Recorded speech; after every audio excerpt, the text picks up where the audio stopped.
Deus possa abençoar a todos. No nome do Senhor Jesus Cristo. Em Gênesis capítulo 3, vamos ler aqui apenas o versículo 7, para uma pequena e singela mensagem de Deus. Então foram abertos os olhos de ambos e conheceram que estavam nus, e coseram folhas de figueira e fizeram para si aventais. Que Deus vivifique estas palavras em nossos corações. Vocês sabem, as pessoas hoje são bastante como eram naquele dia. As pessoas caminham sem saber para onde estão indo e parece não se importar, simplesmente à vontade para ir aonde quer que queiram, como pessoas que vivem em busca do prazer. É mais ou menos como era quando ele deixou Deus no jardim do Éden, como, da mesma forma como Adão e Eva fizeram. E foi deixado para tomar suas próprias decisões.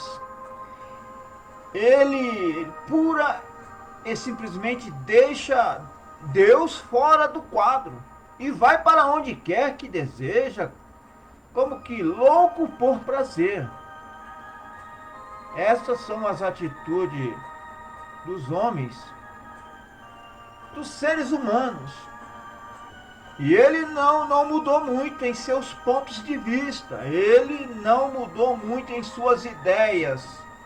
Ele ainda quer sua religião de folha de figueira. Vocês sabem, ele quer fazê-la ele mesmo e cobrir-se a si mesmo. Mas a religião de folha de figueira é a religião feita pelo homem. Essa religião manufaturada pelo homem jamais pode cobrir a nossa nudez espirituais, porque o único que pode cobrir a nossa nudez espiritual é o sangue do Senhor Jesus Cristo, mediante a nossa confissão, arrependimento e conversão a Deus, e nos mergulhar pela fé naquele sangue imaculado que saiu do Cordeiro de Deus. Está verdadeiramente aos pés da cruz. Então, meu irmão e irmã, afaste-se de toda falsa religião feita pelo homem, de todas as tradições dos homens, de todos os credos e dogmas criados e feitos pelo homem. Ele quer fazê-la, ele mesmo, e cobrir-se a si mesmo, e afastar-se, como, mais ou menos, eu diria, mais ou menos como alguém que está satisfeito. E eles ficam satisfeitos. Por quê? Porque pertence a uma determinada igreja, porque frequenta uma determinada igreja, mas nunca sofreram um novo nascimento, nunca foram transformados, nunca foram gerados pela verdade do Evangelho. Porque somente o Espírito Santo é capaz de fazer esta obra no nosso interior, fazer de nós uma nova criatura, um cristão, uma cristã transformada pelo poder da palavra de Deus, que se satisfaz. Eles querem satisfazer a si mesmo.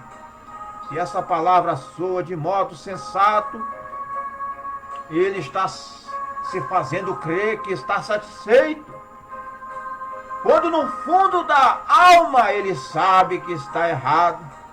Ele sabe que qualquer coisa que o homem tenha a fazer para começar está poluído. E ele não conseguiria nem mais um pouco salvar-se do que saltar para a lua com o cardaço de sua botina. Ele não pode fazê-lo. Ao tentar fazê-lo, ele é como um leopardo, tentando lamber suas manchas para removê-la. Ele somente faz que seus pecados apareçam mais destacadamente. Mas ainda assim ele não quer ouvir. Ele somente vagueia de um lado para o outro. Mas Pedro, o apóstolo Pedro, naquele dia pôde responder como muitos de nós esta manhã ou esta noite, ou esta tarde, seja qual for o horário que você estiver ouvindo. Ele tinha encontrado algo diferente. Ele tinha encontrado Jesus Cristo e ele sabia que ali estava algo mais do que apenas vaguear. Qualquer um que alguma vez se encontre com Jesus nunca mais quer vaguear. Algo lhe acontece quando ele se encontra com Jesus, o Senhor da glória. Ele nunca mais é o mesmo. E este Pedro tinha se encontrado com Jesus Cristo e ele tinha encontrado algo em Jesus que era diferente de qualquer outro. Nunca houve um homem como Jesus, o Senhor. E ele tinha encontrado esta grande coisa nele que o fez fazer esta pergunta: Senhor, para quem iremos nós? Só de ti procedes palavras de vida eterna. Só em Jesus Cristo a vida eterna. Jesus disse: agora, se quiser ir com os outros 70, estás livre. Simplesmente segue em frente e ide.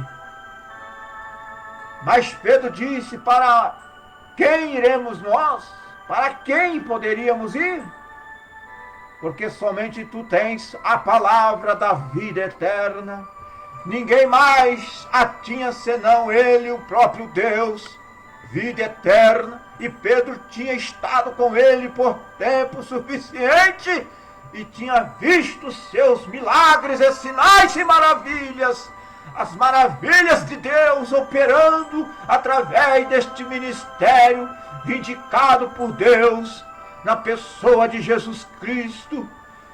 E sabia que esta era a verdade, que ele tinha a palavra da vida eterna. Oh, se somente pudéssemos ficar com ele o suficiente para reconhecer isto, que somente ele, Jesus Cristo, tem a palavra da vida eterna. Agora, o que Jesus tinha que era tão diferente de qualquer outro, porque ele era diferente do rabino. O rabino era um sacerdote, ele era um mestre, um erudito, provavelmente na instrução do mundo, muito além de Jesus. Não temos registros de que Jesus alguma vez tenha frequentado uma escola ou aprendido alguma coisa do homem. Ele não necessitava disto. Ele era o Filho de Deus. Ele era revelado a ele do céu pelo Espírito Santo. Porque Deus estava em Jesus Cristo. Deus estava em Cristo, reconciliando o mundo consigo mesmo. E o que fazer? E esta revelação celestial tinha causado tal impressão nesses discípulos que Pedro falou: para que iríamos nós para encontrar isto? Ninguém tinha aquilo que o Senhor Jesus Cristo tinha, que era a palavra de vida eterna. E mesmo hoje ninguém tem isto, ninguém tem vida eterna. Nenhum homem tem vida eterna para dar a outro homem. Só o Senhor Jesus Cristo, a palavra revelada, pode nos dar vida eterna se nós o aceitarmos e crer no seu evangelho. E é simplesmente tão real esta manhã ou esta noite. Para onde iríamos nós para encontrar isto, se não viéssemos a Ele? Agora, é verdade, a palavra de Deus é a única que nos pode oferecer, nos dar vida eterna, vida sem fim. A primeira coisa, Jesus disse: eu sou o caminho. Eu sou o caminho, a verdade e a vida. Ninguém vem ao Pai a não ser por mim, disse Jesus Cristo. Há somente um céu e há um Deus e um caminho para se chegar lá. Não há muitos caminhos, mas somente um caminho para se chegar lá, no reino de Deus, no céu celestial, no descanso eterno. Oh, Deus é poderoso para isto, se você o aceitá-lo e crer na sua palavra. E Jesus diz: eu sou este caminho que conduz à vida eterna. Nós tentamos fazer outros caminhos, os homens estão tentando fazer outros caminhos. A Bíblia diz que há caminho que ao homem parece direito, mas o seu fim é a morte. Nós tentamos dizer que há outros caminhos. Temos o caminho do credo e tentamos seguir isto. Muitos de nós, em igrejas, temos um certo credo que nós aceitamos e executamos. E isto pode estar bem como cobertura de folha de figueira. Mas um dia, quando você tiver que encarar a Deus, você saberá que esses credos, dogmas e religiões feitas pelo homem não vai te levar à vida eterna, porque somente o verdadeiro Evangelho, o verdadeiro Deus, o Senhor Jesus Cristo, a palavra na sua totalidade, pode te dar vida eterna, se você crer e aceitar e ser batizado com o Espírito Santo, recebendo a palavra de Deus. Mas se você vai para o céu, você tem de passar por Jesus Cristo, porque Ele é o caminho. Não pode haver nenhum outro caminho para ir ao céu, somente por Jesus Cristo. Temos caminhos que chamamos nossa denominação. Pergunta-se a um homem hoje: você é um cristão? E muitos vão responder: eu sou metodista. Você é um cristão? Eu sou presbiteriano, sou batista, pentecostal, nazareno, algo assim. Esta não é a questão. Para ser cristão é necessário estar em Cristo.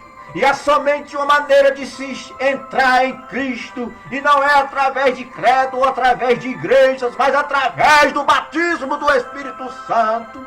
Temos de nascer de novo. Sermos gerados pela palavra da verdade. E quando nascemos de novo, então estamos em Cristo. E se você está em Cristo, você está no caminho, porque Ele é o caminho. Houve um homem uma vez na Bíblia, do qual Jesus falou em sua famosa parábola, que ele disse que havia um homem rico e ele preparou uma ceia para seu filho, a qual ia ser uma ceia de bodas, e convidou pessoas para virem. E quando a ceia estava pronta e tudo estava pronto para ser servido, todos os convidados tinham sido levados aos seus assentos, e à mesa foi encontrado um homem que não estava trajado com vestes nupcial. Agora muitos que leem a Bíblia, muitos estão bem familiarizados com esta escritura. E o rei disse a este indivíduo: amigo, por que estás aqui sem veste nupcial? A pergunta foi feita: por que vieste sem veste nupcial?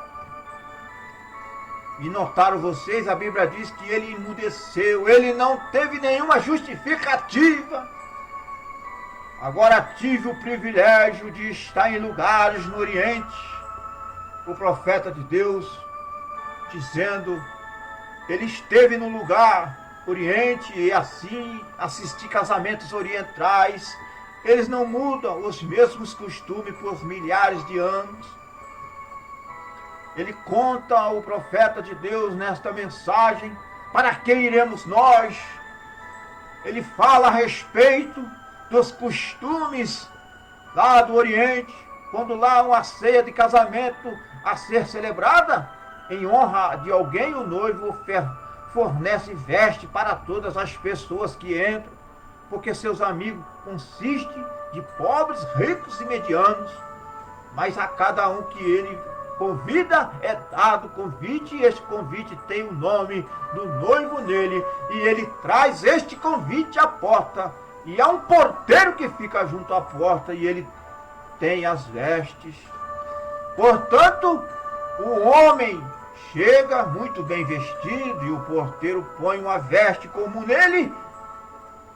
O próximo homem que chega é medíocre, é pobre, ele não está vestido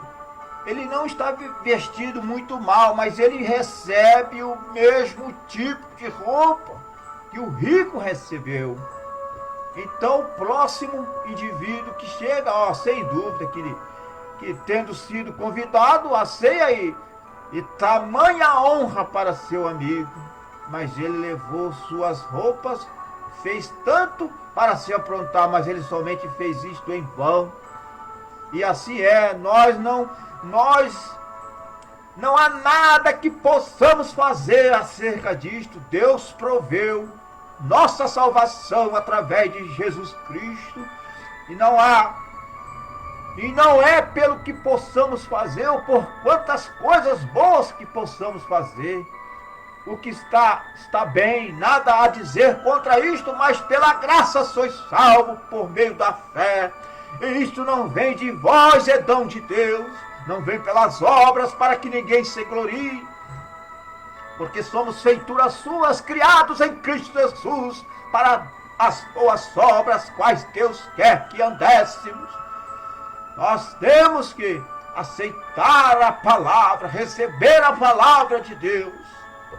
Então este homem pobre recebe o mesmo tipo de roupa que o homem rico recebeu, e o outro homem recebeu da mesma forma. Então quando estão assentados à mesa, todos parecem iguais. Agora o que aconteceu com este homem?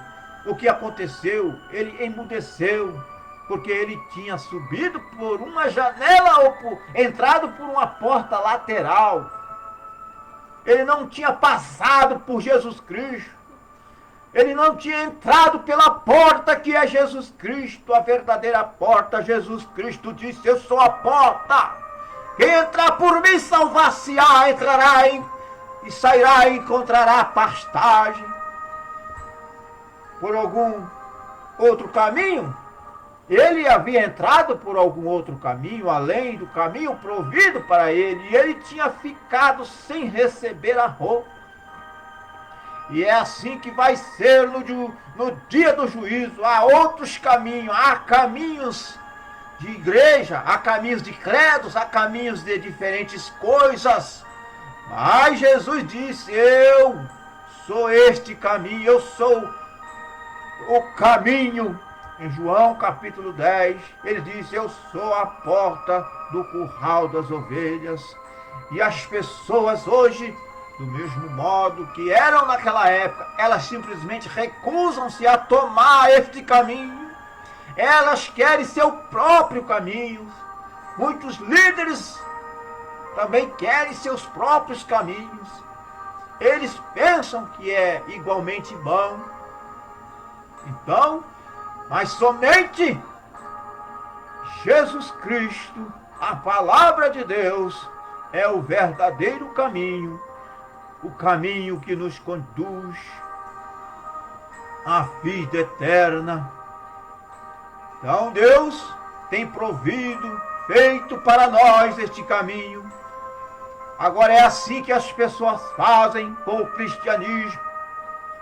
Mas vê você somente compreendesse que é morte rejeitar o caminho verdadeiro. Esta é a razão porque Pedro falou: para que iríamos nós?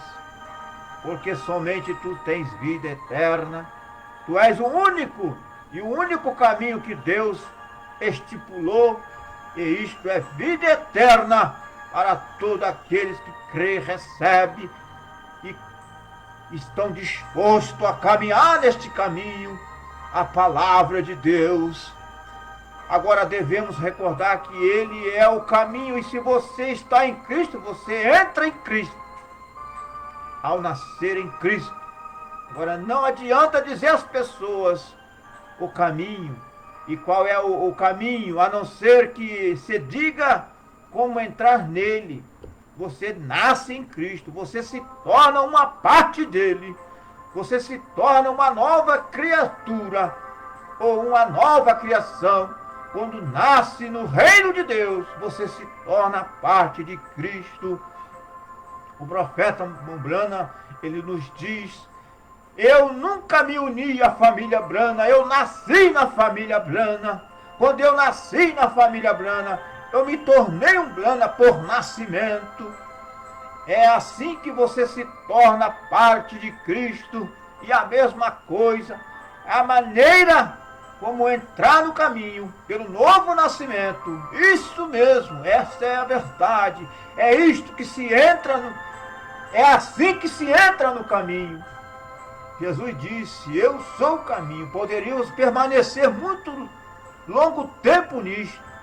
A verdade de Deus para nós é arrepender-se de todos os pecados, receber o batismo nas águas. Pedro disse em Atos 2,38: arrependei-vos e cada um de vós seja batizados em nome de Jesus Cristo para perdão dos pecados, para que assim você possa receber o dom do Espírito Santo. O dom do Espírito Santo é a vida eterna, é a vida de Deus em nós, a esperança da glória. Que Deus possa te abençoar poderosamente no nome de Jesus Cristo, para a glória de Deus.